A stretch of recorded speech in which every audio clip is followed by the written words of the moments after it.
Bonjour tout le monde, ce matin je fais une petite vidéo pour juste tester les différentes options de son que j'ai. Présentement, ce que vous entendez, c'est le son provenant du XT20 avec le Rode VideoMic Go dessus. C'est un microphone externe qui est pas très cher, puis qui a quand même en général une bonne qualité sonore. Là, ce que vous entendez, c'est le son qui provient du X2, le son directement de l'appareil. Je ne sais pas si vous me voyez. Maintenant, ce qu'on entend, c'est le son qui provient de mon Panasonic LX100. Maintenant, on va voir d'autres options. Le Zoom H2 et un petit enregistreur Panasonic très simple mais très portable, utilisé avec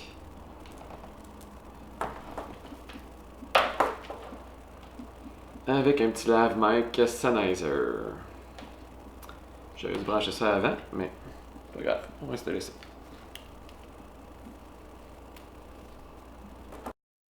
Présentement, ce qu'on entend, c'est le son qui provient du Zoom H2, le son qui provient du micro avant du Zoom H2. Présentement, ce qu'on entend, c'est le son qui provient du micro arrière du Zoom H2. Présentement, c'est le son qu'on entend qui provient des deux micros ensemble du Zoom H2. Il est en mode surround 4 canals présentement. Présentement, ce que vous entendez, c'est le son qui provient du lave-mic, qui est ce petit micro-là ici, et qui est enregistré sur ce petit enregistreur Olympus. Et présentement, ce que vous entendez, c'est le son qui provient directement du Fuji X-T20. L'avantage du Fuji X-T20, c'est que ces deux micros sont situés directement sur le devant de l'appareil, contrairement au X2 où ils sont sur le dessus ici. Sur le dessus, ça peut être un avantage aussi. Si on est derrière l'appareil et on veut faire un commentaire, ça permet de mieux entendre le son. Par contre, sur le devant, ça va prendre justement plus directement le son qui vient devant l'appareil. Donc, c'est ça. J'ai testé différentes options. Vous pourrez vous faire une idée vous-même. Je vais aller transférer ça sur l'ordinateur, puis ça va me permettre d'avoir une meilleure idée. Je vous présente encore les différentes affaires. On avait le Zoom H2, qui est un appareil que j'ai depuis un bout de temps, qui était pas très cher. C'est entre 100 et 200 dollars, je crois. Il y a différents modèles, le Zoom 4, etc.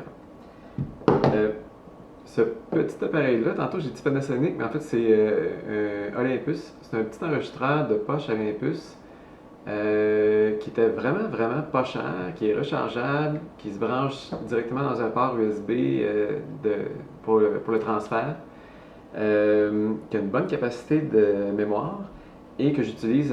On peut brancher un micro externe et on peut brancher des écouteurs aussi pour pouvoir vérifier le son en même temps. Donc, très utile et très petit et léger. Donc, ça rentre bien dans une poche de veston ou peu importe. En tout cas, c'est vraiment pratique au niveau du format et du poids. C'est juste de mettre un bon micro dessus. Ensuite, on voit le son qui sort.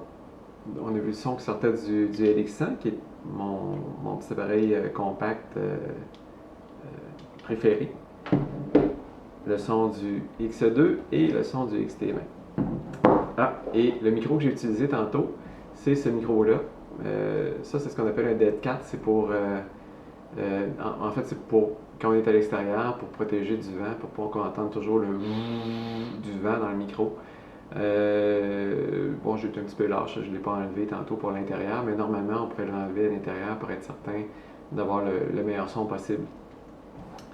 Et ce qui est le fun aussi avec les XT20, comme avec d'ailleurs le Panasonic, c'est qu'on peut tout contrôler par ici.